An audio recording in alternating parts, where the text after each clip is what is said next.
నమస్తే. Welcome to Andhra Prabha. నేను Rana Pratap. So, ఈరోజు మనం చాలా స్పెషల్ పర్సన్ దగ్గరున్నాం. స్పెషల్ పర్సన్ అనే కన్నా స్పెషల్ అన్న దగ్గరున్నామంటాం. ఎందుకంటే తెలంగాణ అనంగానే మనకు గుర్తుకొచ్చేది యాస, భాష, కట్టు, బొట్టు, ఆట, పాట. సో, ఆట, పాట అనంగానే మెయిన్‌గా కళాకారులు. సో, ప్రతి తెలంగాణలో ఉన్న ప్రతి కళాకారులు ఎవరైనా సార్ పేరు వింటే మా అన్న అని చాలా ధైర్యంగా చెప్తారు.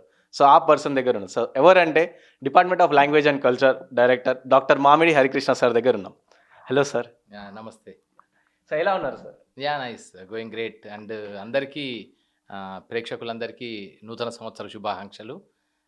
మనకు ఈ సంవత్సరం అంతా కూడా అంటే ప్రతి సంవత్సరము గొప్పదే, ప్రతి క్షణము గొప్పదే, కాలం ఎంతో గొప్పది. మనకు ఆనందాన్ని ఇస్తుంది, సంతోషాన్ని, సంబరాన్ని, వేడుకని, వినోదాన్ని, వికాసాన్ని, విషాదాన్ని, ఆలోచనల్ని కూడా కొత్త కొత్త ఆలోచనలు రేకెత్తింపజేస్తుంది. అలా ఈ కాలగమనంలో మరొక అంశంలోకి మనం వెళ్తున్న సందర్భంగా ప్రేక్షకులందరికీ, ఆంధ్రప్రభ ప్రేక్షకులందరికీ తెలంగాణ ప్రభుత్వం భాషా సాంస్కృతిక శాఖ పక్షాన కళాకారులకి, సాహితీవేత్తలకి, కవులకి, అలాగే మొత్తం తెలంగాణ అనే కాకుండా తెలంగాణ ప్రాంతానికి సంబంధించిన కవులు, కళాకారులు, సాహితీవేత్తలు ప్రపంచవ్యాప్తంగా ఎక్కడున్నారో వారందరికీ కూడా శుభాకాంక్షలు. నూతన సంవత్సర శుభాకాంక్షలు. Thank you sir.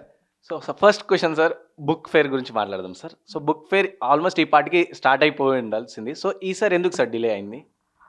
అంటే ఫస్ట్ ఆఫ్ ఆల్ ఏంటంటే తెలంగాణ రాష్ట్రం వచ్చిన తర్వాత ఒక జ్ఞాన సంస్కృతిని, పుస్తక సంస్కృతిని కూడా పెంచాలనేది తెలంగాణ ప్రభుత్వం యొక్క ఆకాంక్ష. సో, ఆ మేరకు ఏం చేశామంటే మనకిప్పుడు అనుకుంటున్నాం ఏంటంటే డిజిటల్ ఏజ్ వచ్చింది, తర్వాత ఆన్‌లైన్ విధానాలొచ్చాయి, గూగుల్ వచ్చింది. వీటన్నిటి నేపథ్యంలో పుస్తకాలు చదివే వారి సంఖ్య కూడా తగ్గుతుంది అనేది ఒక జనరల్ కామన్ కనోటేషన్ ఒకటుంది. సో, ఆ నేపథ్యంలోనే పుస్తక సంస్కృతిని పెంచాలనే ఆలోచనతో department of language and culture ద్వారా హైదరాబాద్ బుక్ ఫెయిర్ అనేది గత 30 సంవత్సరాల నుంచి చేస్తున్నారు.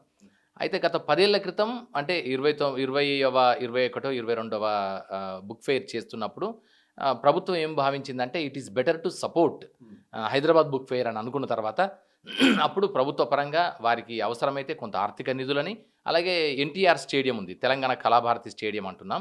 సో, తెలంగాణ కళాభారతి ల్యాండ్ని అంతా కూడా ఫ్రీగా ఇవ్వడం ద్వారా బుక్ ఫెయిర్ వ్యవస్థకి, బుక్ ఫెయిర్ నిర్వాహకులకి ఒక ఇతోధికమైనటువంటి ప్రోత్సాహాన్ని ఇవ్వాలని సంకల్పం తీసుకొని చేయడం జరిగింది. ప్రభుత్వ సంకల్పం అది.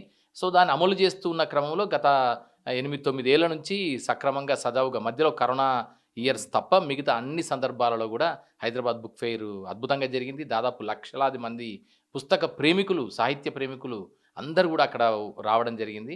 సో, అది సూపర్ డూపర్ హిట్ అయిన సందర్భం. సో, దాంట్లో పుస్తకాలు మాత్రమే కాకుండా తెలంగాణకు సంబంధించిన సంస్కృతి విశేషాలని, చర్చలను, అలాగే మేధోమథనాలను కూడా చాలా చేయడం జరిగింది. పుస్తక ఆవిష్కరణలు జరిగాయి. దాంట్లో డిజిటల్ పుస్తకాలు, ఫిజికల్ పుస్తకాలు అన్నీ కూడా చేయడం జరిగింది. సో, అయితే ఈసారి నిర్వాహకులు వారు ఏమనుకున్నారు, ఫిబ్రవరిలో చేద్దామనుకున్నారు. యాక్చువల్‌గా ఎవ్రీ డిసెంబర్‌లో ఉండింది. సో, మాకు తెలీదు. అని వాళ్ళ పరమైన కారణాల వల్ల అది డిలే అయ్యుండొచ్చు. బట్ ఏందంటే డిపార్ట్మెంటు, ప్రభుత్వం కూడా గతంలో ఏ విధంగానైతే హైదరాబాద్ బుక్ ఫెయిర్‌కి, పుస్తక సంస్కృతికి ఏ విధంగానైతే సేవ చేస్తూ, సపోర్ట్ చేస్తూ, ఎంకరేజ్ చేస్తూ వచ్చిందో, ఈసారి కూడా అదే ఉత్సాహంతో, అదే దానికి మించిన రెట్టించిన ఉత్సాహంతో దీన్ని సపోర్ట్ చేయాలనే సంకల్పం అయితే ఉంది. సో, ఇంకోటి సార్, మీరు చాలా వెరీషియస్ రీడర్ అని చెప్తూ ఉంటారు. అంటే చాలా వరకు పుస్తకాలు సార్ మీరు చదువుతారు. And to be honest, sir దగ్గరికి ఎప్పుడొచ్చినా సరే ఒక బుక్ తీసుకొనే వెళ్తాను నేననమాట. సో, సార్ చదవండి, చదువుతూ చదివిపిస్తారనమాట. సో, ఏంది సార్ దాని వెనక రీజన్? అంటే పుస్తకాల్ని ఇప్పుడు డిజిటల్ యుగంలో చాలామంది పుస్తకాలకి దూరం అయిపోయారు. సో, మీరు అంత స్టిల్ ఇంకా ఎందుకు సార్ మీకు పుస్తకాలంటే అంత ప్రేమ? అంటే ఒకటి పుస్తకం ద్వారానే ప్రపంచం అంతా అర్థమవుతుందనే ఒక నమ్మకం నాకుంది. అంటే అక్షరంలోనే అంతరిక్షం కూడా కనిపించే గొప్పతనం ఉందనేది నాకు చిన్నప్పటి నుంచి ఏర్పడ్డ అలవాటు. సో, మా అమ్మ ద్వారా వచ్చింది, మా నాన్న ద్వారా వచ్చినటువంటి ఆ చదవడం అనే ఒక ప్రక్రియ నాకు నాకు it has become an integral part of my life. నేను చదవని రోజు, నేను చచ్చిపోయిన రోజు రెండూ ఒకటే అవుతది. And more over I'm a man carved out of books. So, నాకంటే నేను పుస్తకం చెక్కిన మనిషిని. సో, అందుకే నాకు పుస్తకాలంటే చాలా ఇష్టం. నేను ప్రపంచం గురించి, ఫిలాసఫీ గురించి, పోయట్రీ గురించి, సాహిత్యం గురించి, కవిత్వం గురించి, కళల గురించి, ప్రపంచ చరిత్ర గురించి, గమనాల గురించి, విప్లవాల గురించి, పోరాటాల గురించి, మానవ వేదనల గురించి, సంవేదనల గురించి, ఆ కన్నీళ్ళు, దుఃఖం, బాధ వీటన్నిటి గురించి, అలాగే ఒక ధిక్కారం గురించి, లేదా ఆలోచన గురించి, లేదా భవిష్యత్ వీక్షణ గురించి నాకు ఒక అర్థం వచ్చిందన్నా, నాకు కొంచెం విషయం అవగతమైందన్నా దాని కంట్రిబ్యూషన్ కంపల్సరీగా 100% పుస్తకాలే. సో నేను ఎంపిక చేసుకున్న పుస్తకాలు, నేను చదివిన పుస్తకాలు, అది వరల్డ్ లిటరేచర్ అయి ఉండొచ్చు, ఇండియన్ లిటరేచర్ అయి ఉండొచ్చు, అంటే తెలుగు లిటరేచర్ కూడా అయి ఉండొచ్చు. వీటన్నిటి వల్ల నాకు తెలిసిన జ్ఞానం నుంచి నాకు కొన్ని విషయాలు అర్థమైనాయి గనక నాకు అందుకే పుస్తకాలంటే చాలా అభిమానం. పుస్తకాలంటే ఒక గొప్ప ప్రేమ, ప్రీతి, ఇక నాకు ఎవ్రీథింగ్. నేను ఏదైనా ఇస్తే నువ్వెవరు అని అంటే గనక నువ్వెలా నీ ఈ ఈ స్థితికి కారణం ఏంటంటే నేను ఖచ్చితంగా I attribute the entire contribution, entire credit to books.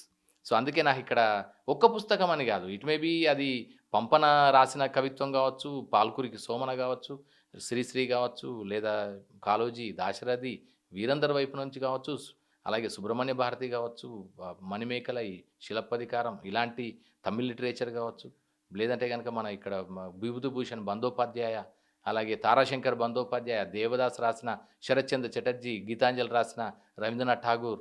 So ఇలా ఇక్కడ ఒక్కడని కాదు, up to an extent of Gabriela Garcia Markus. So వారు కావచ్చు, నికనార్ పారా కావచ్చు, సీమస్ హీని కావచ్చు, నెగ్విబ్ మెహఫౌజ్ కావచ్చు, అలాగే కెంజాబురా ఓయ్ అనే ఒక జపనీస్ రచయిత ఉన్నాడు, వారికి సంబంధించిన రచనలు కానీ. సో ఇలా ఒకరు అని చెప్పడానికి లేదు. వర్జీనియా వుల్ఫ్ నుంచి మొదలుకొని షేక్స్పియర్ వరకు, అలాగే జెఫ్రీ చాసర్ నుంచి మొదలుకొని సిసిరో వరకు, అలాగే ఇలియడ్ రాసిన హోమర్ నుంచి మొదలుకొని మన వేదవ్యాసుడు, రామాయణం రాసిన వాల్మీకి వరకు, ఇలా ఒక్కటని చెప్పడానికి లేదు, ఒక్క దగ్గర ఆగడానికి లేదు. ఒక నిరంతర దాహం, నిరంతర తృష్ణ ఇది.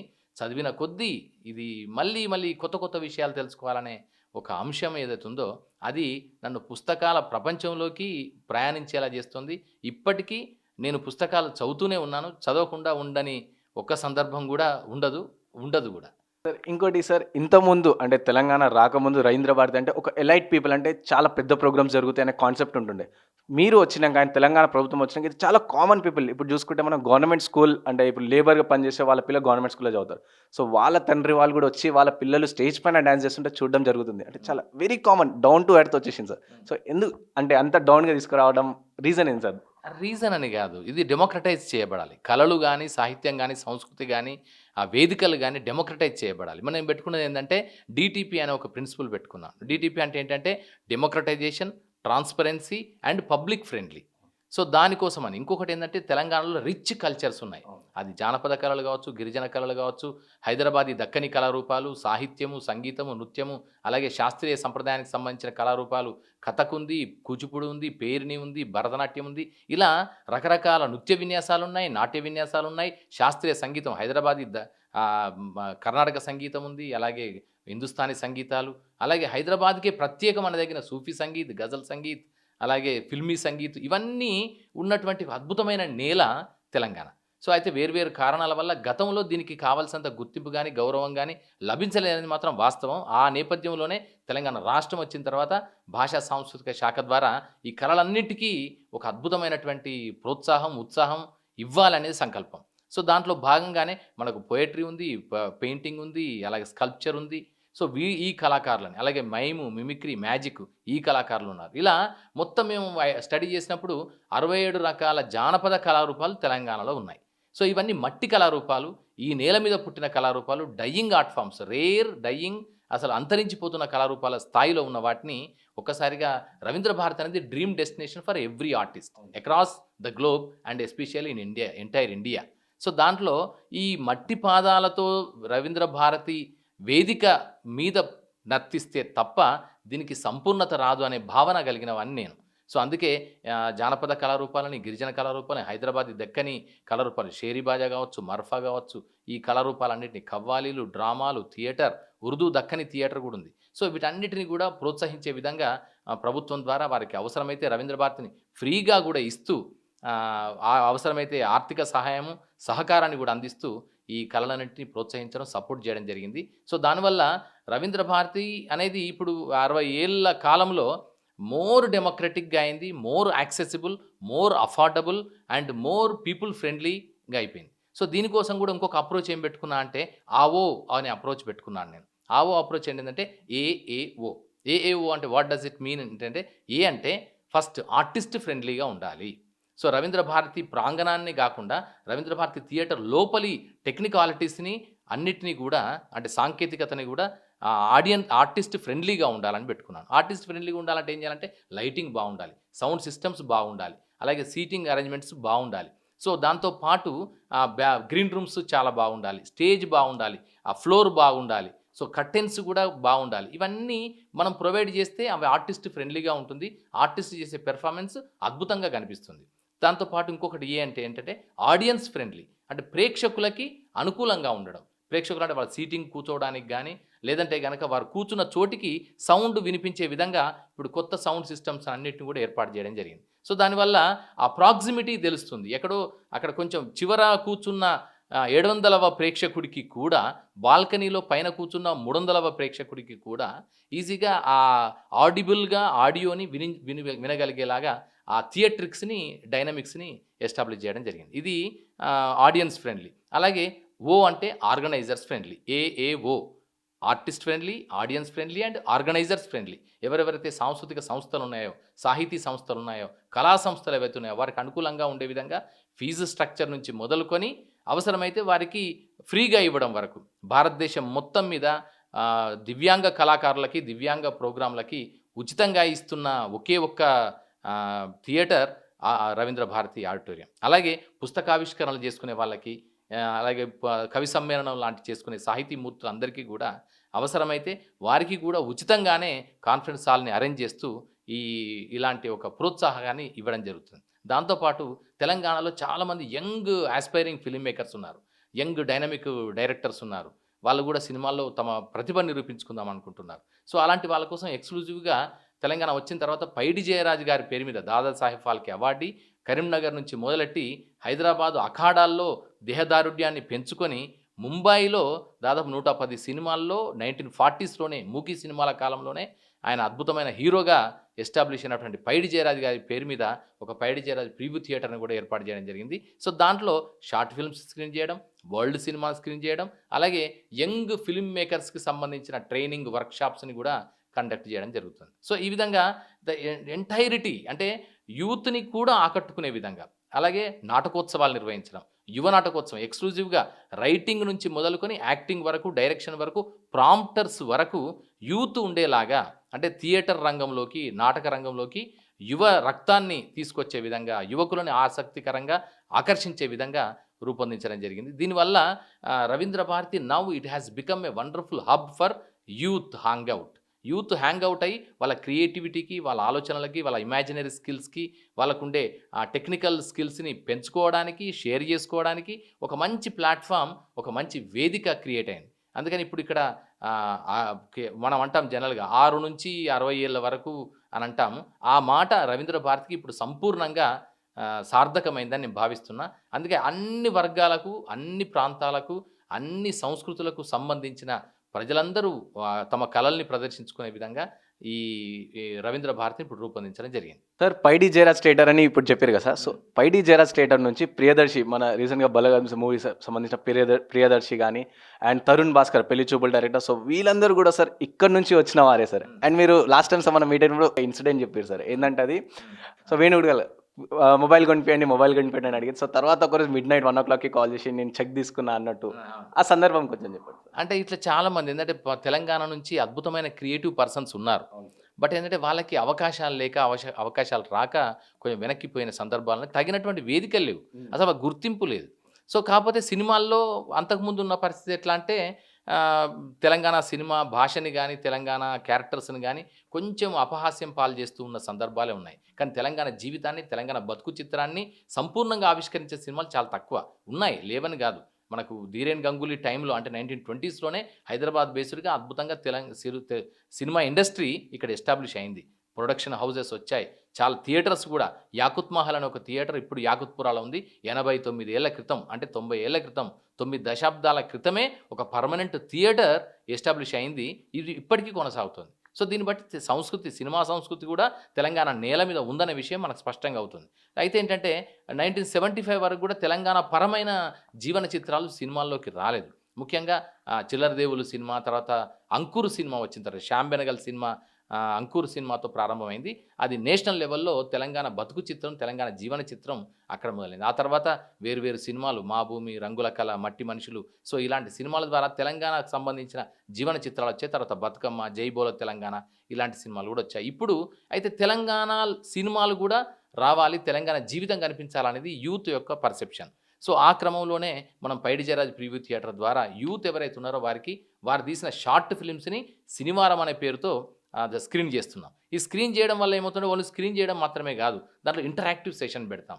సో వచ్చిన ఆడియన్స్ అందరూ కూడా సినిమా ప్రేమికులే గనక ఆ సినిమాల్లో ఆ షార్ట్ ఫిల్మ్స్‌లో ఉండే పాజిటివ్స్‌ని, నెగటివ్స్‌ని, కంటెంట్ గురించి, థీము, టెక్నిక్, టేకింగు, తర్వాత క్రాఫ్ట్స్ గురించి, ఆ లైటింగ్ గురించి, కెమెరా వర్క్ గురించి, బడ్జెట్ గురించి కూడా ఓపెన్‌గా డిస్కషన్ జరుగుతుంది. ఈ ఓపెన్ ఫోరం డిస్కషన్‌లో ఫిల్మ్ మేకర్స్ నేర్చుకునే అవకాశం ఎక్కువ ఉంటుంది. అలా జరుగుతుంది. ఆ క్రమంలోనే మనం తరుణ్ భాస్కర్ లాంటి దర్శకుడు కూడా ఇక్కడి నుంచే వచ్చాడు. సో మొట్టమొదటిసారిగా 'సైన్మా' అనే సినిమా షార్ట్ ఫిల్మ్ తీశాడాయన. ఆ 'సైన్మా' అనే షార్ట్ ఫిల్మ్‌ని మనం ఇక్కడే ఫస్ట్ 2015లో ఇక్కడ స్క్రీన్ చేయడం జరిగింది, 16లో. ఆ స్క్రీన్ చేసిన తర్వాత అది ఇచ్చిన ఉత్సాహంతోని, జనం మధ్య కూర్చొని చూసినప్పుడు ఆయన ఇచ్చిన ఉత్సాహంతోనే ఆ తర్వాత 'పెళ్లి చూపులు' సినిమా తీశారని ఆయనే చెప్పాడు. సో ఆయన నేషనల్ అవార్డ్ కూడా తీసుకున్నప్పుడు ఢిల్లీలో నేషనల్ అవార్డ్ తీసుకొని మీడియాకు చెప్తూ I must say my heartfelt thanks to Ravindra Bharathi, department of culture, government of Telangana అని తన కృతజ్ఞతను కూడా వ్యక్తం చేశాడు. సో అలా తరుణ్ భాస్కర్ లాంటి దర్శకుడు గానీ, వేణుడుగుల లాంటి ఒక మంచి ప్రామిసింగ్ దర్శకుడు గానీ, లేదా దొరసాని సినిమా తీసిన కేవీఆర్ మహేంద్ర గానీ, అలాగే తమసోమ జ్యోతిర్గమయ తీసిన విజయ్ బడుగు, అలాగే కిరోసిన్ సినిమా తీసిన ధృవ ఉన్నాడు. అలాగే ఫోకస్ అనే ఒక సస్పెన్స్ థ్రిల్లర్ తీసిన సూర్యతేజ ఉన్నాడు. అలా సవారీ అనే సినిమా తీసిన సాహిత్ మోత్కూరి ఉన్నాడు. సో వీరందరికీ కూడా it has become the hub for their entry. వాళ్ళు అందరూ ఇక్కడికి వచ్చి ఇక్కడి నుంచే మొదలయ్యారు, ప్రస్థానాన్ని మొదలెట్టారు. ఇక్కడ మనం ఎప్పటికప్పుడు వివిధ క్రాఫ్ట్స్ మీద, అంటే విజువల్ ఎఫెక్ట్స్ మీద, ఎడిటింగ్ మీద, స్క్రిప్ట్ రైటింగ్ మీద, సినిమా యాక్టింగ్ మీద వర్క్షాప్స్ నిర్వహిస్తూ వస్తున్నాం, ఫోటోగ్రఫీ మీద కూడా. సో ఆ వర్క్షాప్స్లో పాల్గొని వాళ్ళకు తెలిసిన స్కిల్స్ని మరింత మెరుగు చేసుకొని సినిమాలు తీసిన వాళ్ళు కూడా చాలామంది ఉన్నారు. త్వరలో దాదాపు ఒక 8 సినిమాలు రాబోతున్నాయి ఇంకా మన ద్వారా వచ్చిన డైరెక్టర్స్వి. సో దాంట్లో 'షరతులు వర్తిస్తాయి' అని ఒక సినిమా ఉంది. ఆ 'షరతులు వర్తిస్తాయి' సినిమా అక్షర కుమార్ అంటే ఆయన, కుమారస్వామి ఆయన పేరు, గోదావరి కని బిడ్డ.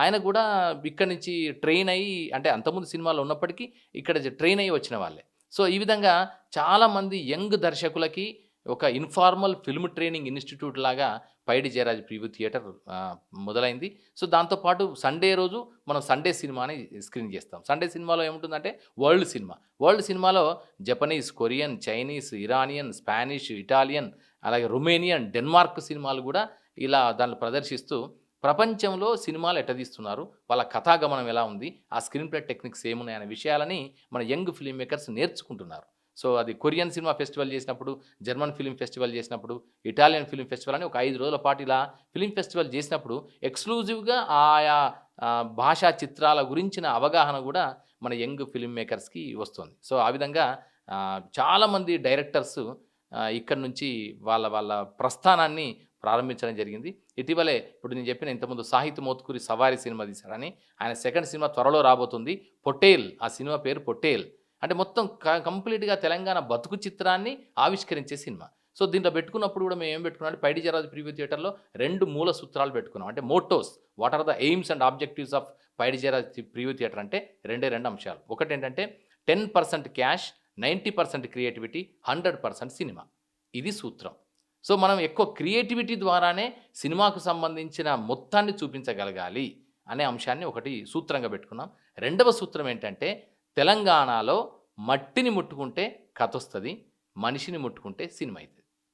So these are the 2 important principles that are making us to execute and organise various programmes in Paidi Jayaraj preview theatre. So ఎందుకంటే తెలంగాణలో ఒక్కొక్క మనిషికి ఒక కథ ఉంది. ఎక్కడైతే సంఘర్షణ ఉంటుందో, ఎక్కడైతే దుఃఖం ఉంటుందో, కన్నీళ్ళు ఉంటాయో, బాధలు ఉంటాయో, పోరాటం ఉంటుందో, అణిచివేత ఉంటుందో అక్కడ చెప్పడానికి కథలు, వందలాది కథలుంటాయి. సో తెలంగాణ నేలలో ఇలాంటి ఎన్నో కథలున్నాయి. ఏ నేలను ముట్టుకున్నా, ఏ ప్రాంతంలో ఏ నేలని పలకరించినా ఆ నేల అట్టడుగుల్లో ఎన్నెన్నో అన్సంగ్ స్టోరీస్ ఉన్నాయి, అన్‌టోల్డ్ స్టోరీస్ ఉన్నాయి. అలాగే ఒక మనిషి ప్రస్థానాన్ని తీసుకుంటే మనం చెప్పగలిగితే, మనకు ఆ స్క్రీన్ ప్లేని గనక కరెక్ట్‌గా ఇంట్రెస్టింగ్‌గా, క్యూరియస్‌గా చేయగలిగితే every human beings story is worthy for making a wonderful biopic. So అలాంటి ఒక జీవన చిత్రం తెలంగాణలో ఉంది గనక మేమేం సూత్రం పెట్టుకున్నామంటే తెలంగాణలో మట్టిని ముట్టుకుంటే కథొస్తది, మనిషిని ముట్టుకుంటే సినిమా అయితది. సో అలాంటి ఆ సూత్రాలతో ఈ 2 సూత్రాలని సాకారం చేసే దిశగా పైడి జయరాజ్ ప్రివ్యూ థియేటర్‌ని నడిపిస్తున్నాం. సో అది సక్సెస్‌ఫుల్‌గా రన్ అవుతుంది. దానివల్లనే ఇప్పటివరకు ఒక దాదాపు 18 మంది యంగ్ డైరెక్టర్స్‌ని తెలుగు సినిమా ఇండస్ట్రీస్‌కి ఇవ్వడం జరిగింది. రాబోయే కాలంలో 8 మంది ఇంకా కొత్త డైరెక్టర్స్ రాబోతున్నారు. వారందరికీ కూడా స్వాగతం పలుకుతున్నాం. సార్ ఇంతకుముందు ఫిలిం ఫెస్టివల్ గురించి అన్నారు సార్. సో మన తెలంగాణ ఫిలిం ఫెస్టివల్ కూడా అంటే ఇప్పటివరకే తెలియదు. సో నెక్స్ట్ ఫ్యూచర్‌లో రాబోతుందా? అది చేయొచ్చు. అదేంటంటే that is the look after of the FDC film development corporation అనే వ్యవస్థ ఉంది దానికి. సో వారు అది ప్రభుత్వ నిర్ణయాన్ని అనుసరించి చేసే అవకాశం ఉంది. సార్ ఇంకోటి సార్ మీరు ఇప్పుడు మాట్లాడుతుంటే మాకు అర్థమవుతుంది అంటే తెలంగాణ టు బి ఓపెన్‌గా చెప్పాలంటే తెలంగాణ పిచ్చోళ్ళని అనొచ్చు సార్ మిమ్మల్ని. అంటే ఎందుకు సార్ తెలంగాణ అంటే అంత పిచ్చి? తెలంగాణ ఆట, పాట, యాస, భాష, కళాకారులు అంటే ఎందుకు? ఎందుకంటే ప్రతి ఒక్క కళాకారుడు కూడా మామిడి హరికృష్ణ మా అన్న అంటారు. సార్ అన్నారు మిమ్మల్ని మాక్సిమం. మా అన్న అని చాలా మందిని నేను చూసినాను. సో ఎందుకు సార్ అంతే మీకు అంత పిచ్చి ఎందుకు? And very down to earth ఎలా సార్? అది పిచ్చి కాదు, థాంక్స్ గివింగ్. హ్మ్. కృతజ్ఞత. హ్మ్. ఇప్పుడు మనం మనుషులం. మిగతా వారికి మనకున్న గొప్ప తేడా ఏందంటే, ఏ నేల నుంచి వచ్చామో, ఏ తొవ్వ నుంచి వచ్చామో, ఏ అడుగుల్ని నడిచొచ్చామో, ఆ అడుగుల పట్ల మనకుండే కృతజ్ఞతను వ్యక్తం చేసే ఒక మానవీయ తత్వమే నన్ను నడిపిస్తున్నది. అందరూ అంటారు, "అరే! ఎవ్వరు ఇంత కసిగా పనిచేయడం అవసరమా?" సో, అంటే రియల్లీ ఎందుకంటే 60 ఏళ్ల నుంచి కోల్పోయిన ఒక వ్యవస్థ. హ్మ్. ఎందుకంటే తెలంగాణ కళలు అద్భుతం. అవును. సాహిత్యం అద్భుతమే. అన్ని నిజంగా చెప్పాలంటే ఎన్నిటికో ఆది, పునాది తెలంగాణ నుంచే ఉంది. కానీ వేరు వేరు కారణాల వల్ల తెలంగాణ కంట్రిబ్యూషన్ గానీ, తెలంగాణ సంబంధించినటువంటి ఔన్నత్యం గానీ, అది ఎక్కడ కూడా రికార్డ్ అవ్వలేదు. Take the example cinema. Cinema అంటే మనకేం చెప్తారు? రఘుపతి వెంకయ్య, రఘుపతి ప్రకాష్ అనేదే చెప్పుకుంటూ వచ్చారు. అదే చరిత్రలో రికార్డ్ అయింది. కానీ అదే టైంలో 1921 టైంలో చెన్నైలో జరుగుతున్న టైంలోనే హైదరాబాద్‌లో ధీరేంద్రనాథ్ గంగూలీ అంటే ఆయన నిజాం కాలేజ్‌లో ప్రొఫెసర్ 1920స్‌లోనే లోటస్ ఫిల్మ్ కంపెనీ అనే ఒక వ్యవస్థను పెట్టి 8 సినిమాలను ప్రొడ్యూస్ చేశారు. సో, ఇది చరిత్ర తెలీదు. ఇదంతా అంటే unsung story. Untold history. So, ఇదంతా ఇలాంటి ఎన్నో కథలు మరుగున పడిపోయాయి వేరు వేరు కారణాల వల్ల. అవన్నీ వెలికి తీయాలి. తెలంగాణ సంబంధించిన అసలు తత్వాన్ని, నిజాన్ని ప్రపంచానికి వెల్లడి చేయాలి. ఇంకొక ఎగ్జాంపుల్ చెప్తాను.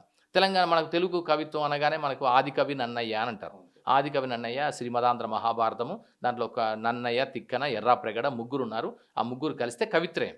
కానీ నిజానికి చెప్పాలంటే ఆయన 11వ శతాబ్దానికి సంబంధించిన వాడు ఆదికవి అనబడే నన్నయ్య. కానీ అంతకంటే 100 సంవత్సరాల ముందే 941 ప్రాంతంలోనే అద్భుతంగా ఒక అద్భుతమైన కవిత్వాలు రాసిన వాళ్ళున్నారు. ఆయన తెలంగాణ ప్రాంతానికి సంబంధించి అతను ఎక్కడి నుంచి అంటే వేములవాడ నుంచి ప్రారంభించి, ప్రస్థానాన్ని ప్రారంభించి కర్ణాటకకెళ్ళి కన్నడ భాషను నేర్చుకొని, కన్నడ భాష ఆదికవిగా గుర్తింపు పొంది, తెలుగులో కూడా సేమ్ సాహిత్యాన్ని రాసి అద్భుతమైన ప్రతిభను ప్రదర్శించిన వాడు పంపన ఉన్నాడు. కానీ పంపన గురించి ఎక్కువ ఎవరికీ తెలీదు. సో, అలాగే పాల్కురికి సోమన అద్భుతంగా రాశాడు. పాల్కురికి సోమన అచ్చ తెనుగు పద్యాలు, జాను తెనుగు అనే భాషలో వృషాధిప శతకము, బసవోదాహరణం ఇలాంటి ఎన్నెన్నో కొత్త ప్రక్రియలని, శతక ప్రక్రియని, ఉదాహరణ ప్రక్రియని అచ్చ తెనుగు భాషలో ప్రజలు మాట్లాడుకునే భాషలో అద్భుతంగా రాశాడు. సో, ఆయన ఉంది, పేరుంది గానీ వారి కంట్రిబ్యూషన్‌ని పూర్తిగా ఎలివేట్ కాలేదు. అలాగే బండారు అచ్చమాంబ తొట్ట తెలుగు కథా రచయిత్రి.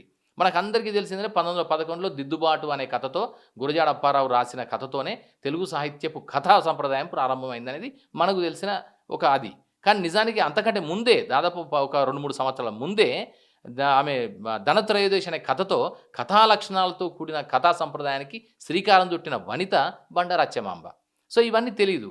కుప్పాంబిక ఉంది. మొట్టమొదటి కవయిత్రి కాకతీయుల కాలంలో ఉంది. పేరిణి నృత్యం ఉంది. కాకతీయుల కాలంలోనే అత్యంత అద్భుతంగా కూచిపూడి సంప్రదాయం కంటే ముందు భరతనాట్య సంప్రదాయం కంటే కొన్ని వందల సంవత్సరాల ముందే జాయప్ప సేనాని నృత్యరత్నావళి క్రీస్తు శకం 1100 శతాబ్దం 12వ శతాబ్దంలో రాశారు. సో, అది ఉంది. కానీ అది ఎక్కడ రిఫ్లెక్ట్ కాలేదు. రికార్డ్ అవ్వలేదు పెద్దగా. సో, దానివల్ల ఏందంటే తెలంగాణ ప్రాంతం నుంచి వచ్చిన విశిష్ట ప్రక్రియలు గానీ, తొలి ఆది పునాదులు వేసినటువంటి ప్రక్రియలు గానీ, సాహిత్యంలో, సంగీతంలో, నృత్యంలో, నాట్యంలో, సంస్కృత భాషలో, ఈవెన్ కొల్చారానికి సంబంధించిన మలినాథ సూర్యుడున్నాడు. గొప్ప సంస్కృత పండితుడు. సో, ఆయన గూడా అంతగా ఇవన్నీ గూడా తెలంగాణ కవుల గురించి గానీ, తెలంగాణ సాహితీవేత్తలు, కళాకారుల గురించి గానీ అంటే ఉమ్మడి పాలనలో పెద్దగా తగిన గుర్తింపు లభించబడలేదు. సో, వీటన్నిటి నేపథ్యంలో ఈ 60 ఏళ్లలో మిస్ అయినది అంటే 1956లో ఉమ్మడి ఆంధ్రప్రదేశ్ ఏర్పడినప్పటి నుంచి 2014లో తెలంగాణ రాష్ట్రం ఆవిర్భవించేంత వరకు ఒక 58 సంవత్సరాల కాలంలో ఏదైతే మనం మిస్ అయ్యామో తెలంగాణ పరంగా వాటన్నిటినీ తెలంగాణ రాష్ట్రం వచ్చిన తర్వాత సంపూర్ణం చేయాలి. ఈ 58, 60 ఏళ్ళ అసంపూర్ణతని ఈ 5 ఏళ్లలో, 10 ఏళ్లలో చేయాలనే తపనతోని, టార్గెట్‌తోని పనిచేయడం వల్ల అంత కసిగా, అంత ఉత్సాహంగా, అంత ఉధృతంగా చేయడం జరిగింది. And moreover it's a thanks giving to our mother land. మన అమ్మకి సేవ చేసినట్టు తప్ప ఇది ఎవరికీ చేసినట్టు కాదు. ఇది హ్మ్, తెలంగాణకు చేస్తున్నామంటే మన జన్మభూమికి, మన అమ్మకి, మన మనం నడిచొచ్చిన తొవ్వకి మనం కృతజ్ఞతను చెప్పినట్టు, ధన్యవాదాలు చెప్పినట్టే. నేను అందుకే వ్యక్తిగతంగా ఎలా భావిస్తానంటే it's a thanks giving on my behalf to the uh, entire magnanimity of Telangana. Sir ఇంకోటి సార్, మీరు స్ట్రెస్‌ని ఎలా మేనేజ్ చేస్తారు? అంటే in the department of language and కల్చర్‌ని చూసుకుంటూ అట్ ద సేమ్ టైమ్ అంటే చాలా సిట్యుయేషన్స్ ఉన్నాయి. నిన్న సార్‌ని కలవడానికి వచ్చినప్పుడు ఫోన్‌లో సీరియస్ కాల్ మాట్లాడారు. దాని తర్వాత నేను ఇక్కడనే ఉన్నా. మళ్ళీ తర్వాత నాతో స్మైల్‌గా మాట్లాడారు. సో ఎలా సాధ్యం అవుతుంది సార్? అంటే అట్ ద సేమ్ టైమ్ అంతా పీక్స్‌లో స్ట్రెస్ మెయింటైన్ చేస్తూ ప్లస్ ఇక్కడ ఇలా అంటే what gives you that confidence sir? అంటే ఇక్కడ పని పట్ల నిబద్ధత. మనం చేసే పని పట్ల, మనం చేస్తున్న లక్ష్యం పట్ల ఉండే కాన్సంట్రేషను అదైతే ఉందో దాన్ని నడిపిస్తది. ఇది నా ఒక్కరికే కాదు. Any administrator has to go through this entire thing. అని మనం అడ్మినిస్ట్రేటరే కాదు, మన ఇంట్లో కూడా జరుగుతుంది. ప్రతి ఒక్క మనిషి నిత్య జీవితంలో ఏదో ఒక లక్ష్యంతో ఉంటాడు. ఒక లక్ష్యానికి మరొక లక్ష్యానికి మధ్య సంఘర్షణ జరిగినప్పుడు, కాన్ఫ్లిక్ట్ జరిగినప్పుడు మనం కూడా మన భావోద్వేగాలను వ్యక్తం చేయడం సహజం. సో ఇక్కడ అడ్మినిస్ట్రేటర్ ప్లేస్‌లో ఉన్నప్పుడు సేమ్ అదే ఉంటుంది. అంటే కొన్ని ఒత్తిళ్ళు ఉంటాయి. ఆ ఒత్తిళ్ళ ప్రకారం పరిగెత్తాల్సి ఉంటుంది. టార్గెట్స్ ఉంటాయి. వాళ్ళందరిని అరేంజ్ చేసుకోవాల్సి ఉంటుంది. సో అలాంటప్పుడు కొన్ని ఒత్తిళ్ళు ఉండడం సహజమే. వాటన్నిటిని ఎట్లా మేనేజ్ చేస్తానంటే నాకున్న గ్రేటెస్ట్ సొలేస్ చదవడం, రాయడం అండ్ సినిమాలు చూడడం. ఈ 3. సో నాకు చదువుతాను. బాగా చదువుతాను. బాగా చదవడం వల్ల ఒక రిలీఫ్ నాకి. అలాగే రాయడం వల్ల I'm a poet myself. I'm a writer myself. So నాకున్న ఒకే ఒక్క ఎక్స్‌ప్రెషన్ ఏందంటే రాయడం. అంటే పెయింటర్ మైసెల్ఫ్. సో అందుకని ఎప్పుడన్నా అనిపించినప్పుడు బొమ్మలు వేస్తాను. సో బొమ్మల ద్వారా, కవిత్వం ద్వారా, సాహిత్యం రాయడం ద్వారా, వ్యాసాలు రాయడం ద్వారా, విమర్శ రాయడం ద్వారా నాకు ఒక రిలీఫ్, నాకొక రిలీఫ్, సొలేస్ అది. అండ్ దెన్ సినిమాలు చూస్తాను. సో మంచి సినిమాలు అంటే నాకు తెలిసిన సెలెక్టెడ్ మూవీస్ చూస్తాను. ఒక ఆర్ట్ ఫిల్మ్ లాంటివి గానీ, ఇతర భాషా చిత్రాలు గానీ, అంటే తెలుగు, తమిళ్, మలయాళం, కన్నడ, బెంగాలీ, గుజరాతీ ఇట్లాంటి భాషల్లో వచ్చిన ద బెస్ట్ మూవీస్ ఉంటాయి. నిన్న ఒక సినిమా చూశాను. నిన్న ఏంటంటే 'ఖో గయే హమ్ కహా' అనే సినిమా. అంటే ఇప్పుడు న్యూ జనరేషన్ అంటే అర్బన్ మెట్రోలో ఉండే వాట్సాప్ జనరేషన్‌కి సంబంధించిన యూత్‌లో వస్తున్న ట్రెండ్స్ ఏంటి?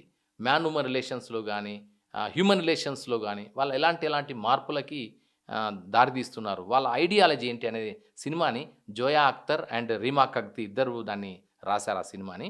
ఆ స్క్రిప్ట్ రైటర్స్ వాళ్ళు. ఆ సినిమాని చూడడం జరిగింది. అంటే ఆ సినిమా చూడడం ద్వారా ఏంటంటే మనల్ని మనం అప్డేట్ చేసుకోవడం. Learning things every time, every moment, every day in our life. One thing. Second thing ఏంటంటే మనల్ని మనం అప్డేట్ చేసుకోవడం. Second thing. థర్డ్ థింగ్ ఏంటంటే ఇప్పుడు రాబోయే కాలం ఆర్టిఫిషియల్ ఇంటెలిజెన్స్ అని, చాట్ జీపీటీ ఇవన్నీ వస్తున్నాయి. సో వాటన్నిటి పరిణామాల దృష్ట్యా మానవుడెక్కడ? మనమెక్కడ? మన వ్యవస్థ ఎక్కడ? వీటన్నిటి కూడా అన్వేషించుకోవాల్సిన సందర్భం ఉంది. సో అందుకని ఇలాంటి ఇంత పెద్ద విశ్వజనీనమైన కార్యాలు జరుగుతున్నప్పుడు మనమింత చాలా అల్పమైన వాళ్ళం. నిజంగా all over the world many things have been happening. So అలాంటప్పుడు మనం చాలా అల్పులం. సో ఇంత చిన్న దాంట్లో మనం ఇంత పెద్ద పెట్టుకోవడం అవసరం లేదనిపిస్తది. అందుకే పెద్దగా జెలసీ పడ్డాలు, ఈర్ష్య పడ్డాలు, అసూయ పడ్డాలు, ద్వేషపడ్డాలు వీటన్నిటికంటే ప్రేమించడం నేర్చుకుంటున్నాం. ప్రేమించాలి అంతే. ఏ వ్యవస్థనైనా వ్యక్తిని గాని, వ్యక్తులు పెద్దగా వద్దు గానీ వ్యవస్థల్ని ప్రేమించాలి. లేదా ఒక సిద్ధాంతాలని ప్రేమించాలి. లేదా ఒక అంశాలని ప్రేమిస్తే దాని కోసమని మనం పనిచేయడం మొదలెడతాం. సో పనిచేయడం మొదలెడుతున్న క్రమంలో స్ట్రెస్ అనే పాయింటే రాదు. అదొక బాధ్యతలో అంతర్భాగంగా ఉంటుంది గనక, మనం నిర్వర్తించాల్సిన లక్ష్య సాధనలో అది అంతర్భాగంగా ఉంటుంది గనక వి నెవర్ ఫైండ్ స్ట్రెస్. ఒకవేళ స్ట్రెస్ అని అనిపించినా, ఒకవేళ ఏమైనా అనిపించినా నాకంటే వేరే దురలవాట్లు ఏవి లేవు. ఏ అలవాట్లు లేవు. ఈవెన్ టీ తాగను, కాఫీ తాగను, సిగరెట్ స్మోకింగ్, పాన్, బీడ్ ఏం నథింగ్ లేవు. ఏమంటే వాటర్ తాగుతాను ఒకటి. అండ్ సెకండ్ థింగ్ ఏంటంటే చదువుతాను.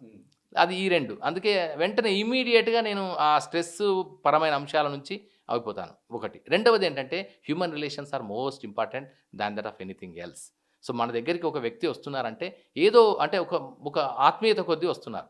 అది ఏ అవసరార్థం వచ్చినా ఆత్మీయతే దాని వెనక ఉంటుంది. సో మానవీయ బంధాలు ముఖ్యం.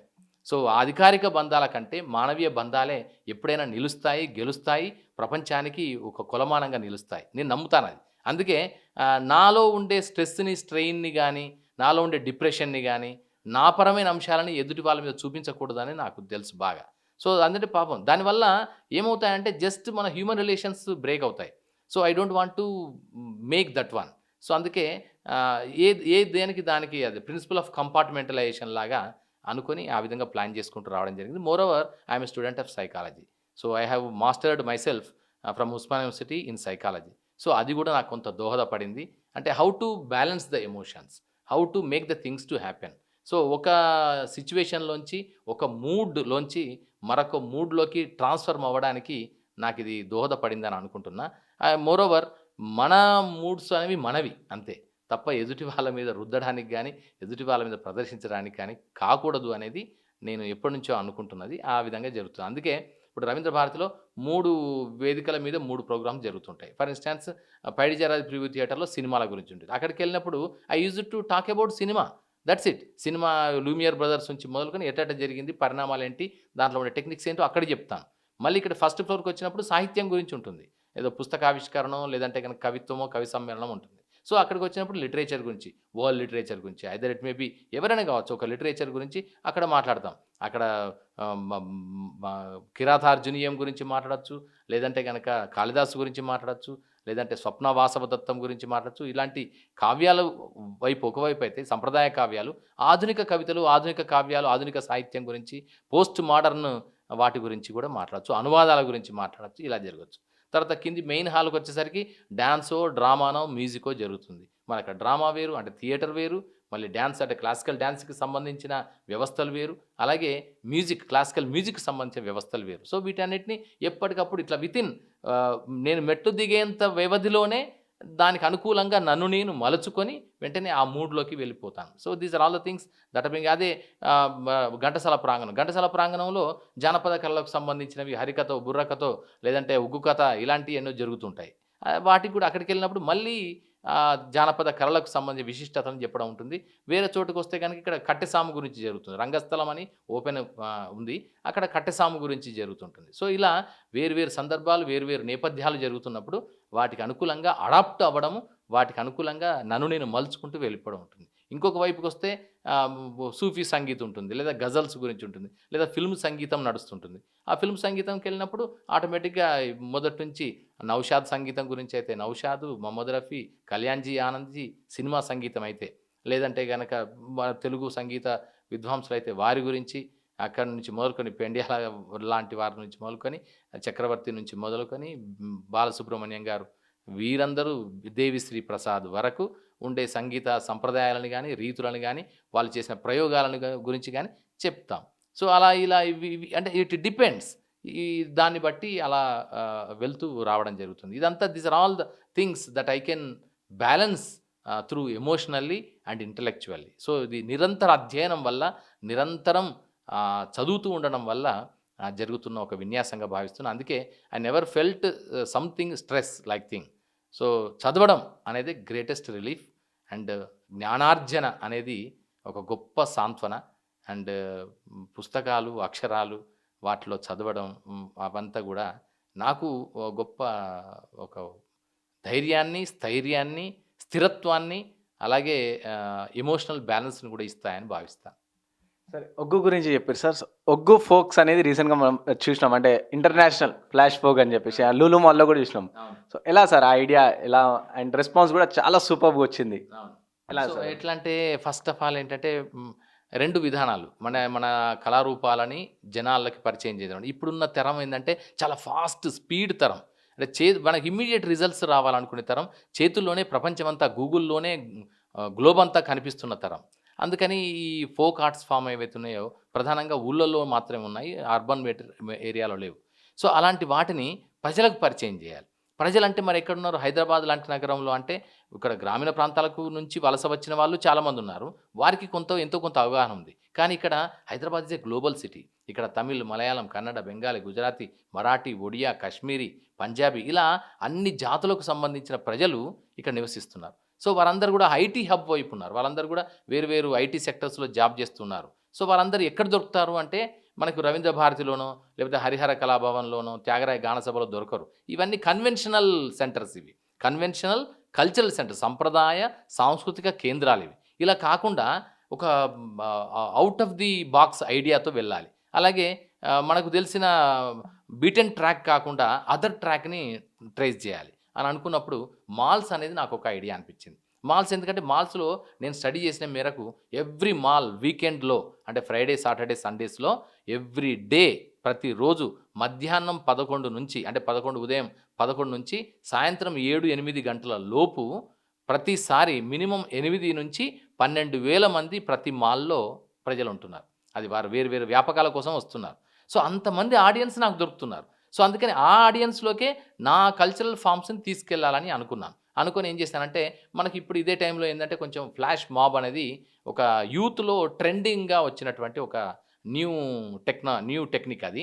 Flash mob. అందరూ ఒకటేసారి వచ్చి రోడ్ల మీద గానీ, ఇట్లాంటి గ్యాదరింగ్స్ దగ్గర చేయడం అనేది. సో, దాన్ని అంటే స్ట్రీట్ థియేటర్‌నే మోడర్నైజ్ చేస్తే ఫ్లాష్ మాబ్ అయింది. సో, దాన్ని మరింత నేను కొంచెం అడాప్ట్ చేసుకొని ఏం చేశానంటే, మాల్స్ వాళ్ళతో ఒప్పందాలు చేసుకొని, మాల్స్ వాళ్ళ దగ్గర పర్మిషన్ తీసుకొని, మన ఆర్టిస్ట్‌లని అంటే ఫోక్ ఆర్ట్స్‌ని తీసుకెళ్ళడం జరిగింది. దాంట్లో ముందు ప్రయోగాత్మకంగా ఒగ్గుడోలు అని ఉంది. ఒగ్గుడోలు అనేది తెలంగాణ ప్రాంతంలో దాదాపు వేలాది సంవత్సరాల నుంచి వస్తున్న ఒక అత్యంత అద్భుతమైన సంప్రదాయం. దానికి మనం ట్రైనింగ్ కూడా ఇచ్చాం. వాళ్ళందరికీ కూడా యూత్ పర్టిక్యులర్‌లీ ఆ యంగ్ జనరేషన్‌కి ట్రైనింగ్ ఇచ్చాం. ఆ ట్రైనింగ్ ఇచ్చిన వాళ్ళని ఎవరైతే కొంతమంది సెలెక్ట్ చేసి ఒక 60, 70 మందిని సెలెక్ట్ చేసి ఫ్లాష్ ఫోక్ అనే పేరుతో షాపింగ్ మాల్స్‌లో అరేంజ్ చేయడం జరిగింది. సో, దీన్ని మొదట్లో జీవీకే 1లో మొదలెట్టాము. Tremendous response. ఆ తర్వాత లులు మాల్‌లో పెట్టాము. తర్వాత శరత్ మాల్‌లో పెట్టాము. నెక్సస్ మాల్‌లో కూడా దసరా పండుగ సందర్భంగా ఏర్పాటు చేయడం జరిగింది. సో, ఏంటంటే వాళ్ళందరూ కూడా వాళ్ళ కాస్ట్యూమ్స్‌తో, వాళ్ళ అటైర్‌తో, వాళ్ళ బీట్, రిథమ్, డ్రమ్స్ వాటన్నిటితో వాళ్ళ జనం మధ్యలోకొస్తారు. రాగానే జనం అందరికి ఆ బీట్ రిథమ్‌తోనే ఆసక్తి క్రియేట్ అయ్యి అందరూ నిలబడతారు. అంటే వాళ్ళ పైన 5 ఫ్లోర్స్ ఉంటే, ఆ 5 ఫ్లోర్స్ అనేది నాకు ఒక నేచురల్‌గా ఒక రెడీ బిల్ట్ ఆడిటోరియం లాగానే కనిపిస్తది. సో, ఎందుకంటే రోమన్ కలోషియమ్స్ ఉన్నాయి. రోమన్ కలోషియం గ్రేడియేటర్స్ ఫైట్ చేస్తున్నప్పుడు ప్రజలందరూ చుట్టూ వర్తులాకారంలో సర్కిల్‌లాగా ఆడియన్స్ కూర్చుంటే సెంటర్‌లో ఈ విన్యాసాలు జరిగేవి. గ్లేడియేటర్స్‌కి సంబంధించిన విన్యాసాలు గాని, ఆ వీరత్వ ప్రదర్శనలు అవి జరిగేవి. సో, అలాగే ఇది చూడగానే నాకు షాపింగ్ మాల్ స్ట్రక్చర్స్ అన్నీ గూడా ఒక కలోషియం లాగానే కనిపించింది. సో, అందుకని నేనేం చేశానంటే వాళ్ళతో మాట్లాడేసి మా ఫోక్ ఆర్ట్ ఫార్మ్స్‌ని పంపించడం జరిగింది. ఒగ్గుడోలు అనే విన్యాసంతో ప్రారంభించాం. దానికి చౌదరపల్లి రవికుమార్ అని ఉస్తాద్ బిస్మిల్లా ఖాన్ యువ పురస్కార గ్రహీత. ఆయన సారథ్యంలో అది చేయడం జరిగింది. దానికి పృథ్వీరాజ్ రామస్వామి అని కోఆర్డినేట్ చేశాడు. సో, అది చేసినప్పుడు వాళ్ళు అందరూ వచ్చేసి ఆ సౌండ్ బీట్ విని అందరూ వచ్చేసి ఆ కారిడార్ల మీద నిలబడ్డారు. సో, ఆ విధంగా అంతస్తులుగా పైనుంచి బాల్కనీల్లోంచి ఒక ఇక్కడ జరుగుతున్న ఒక దృశ్యాన్ని చూసే అవకాశం లభించింది. దీనివల్ల వాళ్ళేం చేశారు, ఇప్పుడు మోడర్న్ టెక్నాలజీ ఉంది గనక వాళ్ళు ఫేస్‌బుక్‌లో లైవ్ పెట్టుకున్నారు, రికార్డ్ చేసుకున్నారు సెల్ ఫోన్‌లలో. తర్వాత ఇన్‌స్టాలో గూడా దాన్ని పోస్ట్ చేయడము, దానంతా చేయడం జరిగింది. సో, దానివల్ల నా కల్చర్, ఈ తెలంగాణ మట్టి సంప్రదాయానికి సంబంధించిన జానపద కళారూపాలు ఏవైతే ఉన్నాయో, అది ఎంతవరకు వెళ్ళాయంటే, కనీసం ఆ ఒక్కరోజు మేము చేసిన హాఫ్ అన్ అవర్ ప్రదర్శన ఫ్లాష్ ఫోక్ అట్‌లీస్ట్ నేను ఎస్టిమేట్ చేస్తున్నా కనీసం ఒక 5,00,000 మందికి చేరింది. And one by one sharing ద్వారా లేదా అక్కడ వాళ్ళు లైవ్ పెట్టడం ద్వారా, వాళ్ళు చూడడం ద్వారా. అక్కడ చూసింది ప్రత్యక్షంగా దాదాపు 8,000 మంది ఉండొచ్చు. కానీ 8,000 మంది ద్వారా ఫేస్‌బుక్ ద్వారా, సోషల్ మీడియా ద్వారా, ఇన్‌స్టాగ్రామ్ ద్వారా, లైవ్ టెలికాస్ట్ ద్వారా, వాళ్ళు చేసిన పోస్టింగ్స్ ద్వారా కొన్ని వేల మందికి, లక్షల మందికి చేరడం అనేది గొప్ప విశేషం. సో, ఆ విధంగా ప్రజలు ఎక్కడైతే ఉంటారో, ఆడియన్స్ ఎక్కడైతే ఉంటారో, కళారూపాలను అక్కడికే తీసుకెళ్దామనే ఆలోచనతోని ఇది చేయడం జరిగింది. సో, దీన్ని త్వరలో పేరిణి నాట్యాన్ని కూడా పరిచయం చేయడం అక్కడ చేద్దామని. అలాగే ఒక గిరిజన సంప్రదాయానికి సంబంధించిన గుస్సాడి డాన్స్‌ని గానీ, లేదంటే గనక కొమ్ముకోయ డాన్స్‌ని కూడా అక్కడ ఈ షాపింగ్ మాల్స్‌లో పరిచయం చేయాలి. Flash folk and flash classical అనే ఒక అప్రోచ్‌తో వెళ్ళాలని ప్లాన్ చేస్తున్నాం. త్వరలో అవి కూడా అద్భుతమైన విజయాలు సాధిస్తాయి. ఇది రియల్లీ అంటే it is exploring the unexplored zones. మనం కన్వెన్షనల్ స్టైల్‌లో సంప్రదాయ పద్ధతుల్లో ఆడిటోరియం అంటే, వేదికలంటే ఇవే అని అనుకున్నాం. వేదికలు ఏవైనా కావచ్చు. Even shopping mall also is the greatest and the biggest platform to showcase the greatest talents of Telangana culture. So, అందుకని ఆ విధంగా చేయడం జరిగింది. అది అద్భుతమైన సక్సెస్ కావడం అనేది మాకు చాలా ప్రోత్సాహకరంగా ఉంది. ఇది రాబోయే కాలంలో మరింత విస్తరిస్తాం. సార్ ఇంకోటి సార్, గత ప్రభుత్వం నుంచి తెలంగాణ అంటే ప్రభుత్వం వచ్చిన తర్వాత రవీంద్ర భారతి ఎలైట్ స్టేజ్‌కి వెళ్ళిపోయింది. చాలా గొప్ప స్టేజ్‌కి వెళ్ళిపోయింది. సో, అప్పుడు సపోర్ట్ ఎలా ఉండింది? అండ్ ఇప్పుడు నెక్స్ట్ గవర్నమెంట్ కూడా చేంజ్ అయింది. సో, ఇప్పుడు సపోర్ట్ ఎలా ఉండబోతుందని ఆశిస్తున్నారు సార్ మీరు? ఖచ్చితంగా చాలా బావుంటది. ఎందుకంటే ఇక్కడ ప్రభుత్వం ప్రభుత్వం ఒకవైపు, ప్రజలు ఒకవైపు. ప్రజల ఆకాంక్షలు నెరవేర్చడానికే ప్రభుత్వాలు ఉంటాయి. ఇది ప్రజాస్వామ్యం. This is the democracy. That is the beauty of the democracy lies in respecting the feelings and emotions and desires of the public. So అందుకని ప్రజలందరూ ఇప్పటికీ ఎప్పుడూ కాదు, సంస్కృతిని ఎవరు పోగొట్టుకోరు. ఏ దేశం కానీ ఏ సంస్కృతి అది అమెరికనా, జపనీసా, కొరియనా, చైనీసా, ఎవరైనా కానీ సంస్కృతిని పోగొట్టుకోరు ఎవరైనా. అది భాష కావచ్చు, కాస్ట్యూమ్స్ కావచ్చు, అటైర్ కావచ్చు, ఆభరణాలు కావచ్చు, లేదా కళారూపాలు కావచ్చు, ఏదైనా కూడా ఎవరు ఎప్పుడు పోగొట్టుకోరు. సో ఆ క్రమంలోనే తెలంగాణ ప్రజలు కాపాడుకున్నారు. ఇవన్నీ అంతరించిపోయిన కళారూపాలన్నీ ఇప్పటికీ 67 మేము లెక్కేస్తే 67 రకాల జానపద కళారూపాలు దొరికాయి. సో ఇవన్నీ ఇప్పటికీ ఎందుకు బతికున్నాయి? ఇంత సినిమా ప్రపంచంలో, ఇంత ఆధునిక యుగంలో, ఇంత ప్రపంచంలో వివిధ రకాల వెల్లువలు వచ్చి ఒక తాకిడి చేస్తున్న సునామీలాగా సాంస్కృతికంగా తాకుతున్న సందర్భంలో ఇప్పటికీ తెలంగాణ సంస్కృతులు కళారూపాలు ఎందుకు బతుకున్నాయి అంటే ప్రజలు బతికించుకున్నారు. సో ప్రజల ఆకాంక్షలు దాంట్లో ముడిపడి ఉన్నాయి కనుక ప్రభుత్వాలు తప్పనిసరిగా సపోర్ట్ చేస్తాయి. గతంలో సపోర్ట్ చేశాయి అద్భుతంగా, ఈసారి కూడా అంతకంటే మరింత అద్భుతంగా సపోర్ట్ చేసే అవకాశం అయితే ఖచ్చితంగా ఉంది. అంతే ఆశావహంగా ఉన్నాం. ఇప్పటికే దానికి సంబంధించిన సంకేతాలు కూడా రావడం జరిగింది. ఇటు ప్రభుత్వ యంత్రాంగం కానీ, మంత్రివర్యులు కానీ, ముఖ్యమంత్రి కానీ, ప్రతి ఒక్కరు కూడా, మిగతా ప్రజాప్రతినిధులు అందరూ కూడా, అలాగే ప్రజలందరూ కూడా సో దీన్ని ప్రోత్సహించే పరిస్థితి ఉంది కనుక ఖచ్చితంగా ఇంకా మరింత ద్విగుణీకృతమైన ఉత్సాహంతో తెలంగాణ కళలు, సాహిత్యము, సంస్కృతి, కళారూపాలు అన్నీ కూడా మరింత ఉత్సాహంతో ముందుకెళ్తాయనే ఒక నమ్మకం, విశ్వాసం ప్రగాఢంగా ఉందని చెప్పొచ్చు. సో ఇంకా లాస్ట్ క్వశ్చన్ సార్, ప్రజెంట్ ఉన్న జనరేషన్ యూత్కి మీరు ఏం చెప్పాలనుకుంటారు సార్? ఏం ఇస్తారు సార్ సజెషన్? సజెషన్ కాదు కానీ పని చేయాలంతే. సో ఏంటంటే ఏదో ఒక రంగం మనకు ఎక్కడో ఒకటి ఉంటుంది. ప్రతి మనిషికి తనదైన ఇష్టమున్న రంగం ఒకటి ఉంటుంది. సో అందుకని సజెషన్ చెప్పడం కంటే కూడా what I thought of myself is that implement it whatever the field that you like, whatever the thing that you would like to do, just do it అంతే. చూడడం అనుకోవడం కాదు, చేయడమే. తప్పులు ఉంటాయా, ఉండని, లెట్ ఇట్ బీ. ఆర్ మనం సరిదిద్దుకుంటాం. And at the same time update కావాలి ఎప్పటికప్పుడు, మనల్ని మనం అప్డేట్ చేసుకోవడం. థర్డ్ థింగ్ ఏంటంటే మనం ప్రాక్టీస్ చేయడము, అప్డేట్ అవ్వడం, రెండిటితో పాటు మూడవది ఒక social responsibility. So every time we should not forget that we're a part of the society and whatever the thing that we do that should be in consonance with the social development. So మన అమ్మకి, మన నాన్నకి, మన కుటుంబానికి, మన ఊరికి, మన గ్రామానికి, మన రాష్ట్రానికి, మన దేశానికి పరువుని, ప్రతిష్టని పెంచే కార్యం చేయాలనే సంకల్పం ఎప్పటికీ మనకుంటే అది మనల్ని మంచి మార్గం వైపు ఒక అద్భుతాలను ఆవిష్కరించే దిశగా నడిపిస్తుందని నేను భావిస్తాను. ఎందుకంటే మా అమ్మ నాకు చిన్నప్పుడు చెప్పిన ఒక మాట, నువ్వు మా హనుమకొండలో నువ్వు ఇక్కడున్నావు రా నాన్న, నువ్వు ఇక్కడ మా ఊరు పేరు షాయంపేట, షాయంపేటలో నువ్వు మంచి పని చేస్తే అయ్యో డాక్టర్ సుదర్శన్ కొడుకు మంచి పిల్లగాడు, బాగా మంచోడు అని అంటారు. అది నువ్వు హనుమకొండకి వెళ్ళిన తర్వాత చేస్తే షాయంపేట పిల్లగాడు మంచోడు, బాగా చదువుకున్నాడు, అద్భుతాలు చేస్తున్నాడు అంటారు. హైదరాబాద్కి వస్తే వరంగల్ పిల్లగాడు మంచిగా చేస్తున్నాడు, బాగా చేస్తున్నాడు అంటారు. అదే ఢిల్లీకి వెళ్తే తెలంగాణ బిడ్డ అద్భుతం చేస్తున్నాడు అంటారు. అమెరికాకి వెళ్తే ఓ భారతీయ పిల్లగాడు, Indian is rocking like anything, he carved his own niche in the field of art, science or whichever, a information technology ఏదన్నా అంటారు. సో అందుకని నువ్వు చేసే పని నీకు మాత్రమే కాదు, నీ కుటుంబానికి, నీ ఊరికి, నీ మన జిల్లాకి, నీ ప్రాంతానికి, నీ దేశానికే ప్రాతినిధ్యం వహిస్తుంది కనుక ఈ సోయిని ఎప్పటికీ మనం మనసులో పెట్టుకొని పని చేయాలని మా అమ్మ చెప్పిన మాట. సో నేను ఆ మాటను ఫాలో అవుతాను. సో అందుకని ప్లీజ్ యూత్ అందరు కూడా, అంటే మేము కూడా ఆ దశ నుంచి వచ్చిన వాళ్ళం కదా. సో అందుకని మీరు కూడా మీ కోణంలో ఇక్కడ ఎవరిని వినొద్దు, ఎవరి మాటలు వినాల్సిన అవసరం లేదు. Nobody is having that much of greatness to give messages. So మీ లైఫే మీకే అద్భుతాలు చేస్తుంది. మీరు గమనించండి, మీ జీవితం చెబుతున్న మాటల్ని మీరు వినండి, గమనించండి. కన్ఫ్యూజన్స్ వద్దు, క్రైసిస్ వద్దు, అలాగే కేయాస్ వద్దు. ఫిక్స్డ్గా ఉందాం, ఫోకస్డ్గా ఉందాం.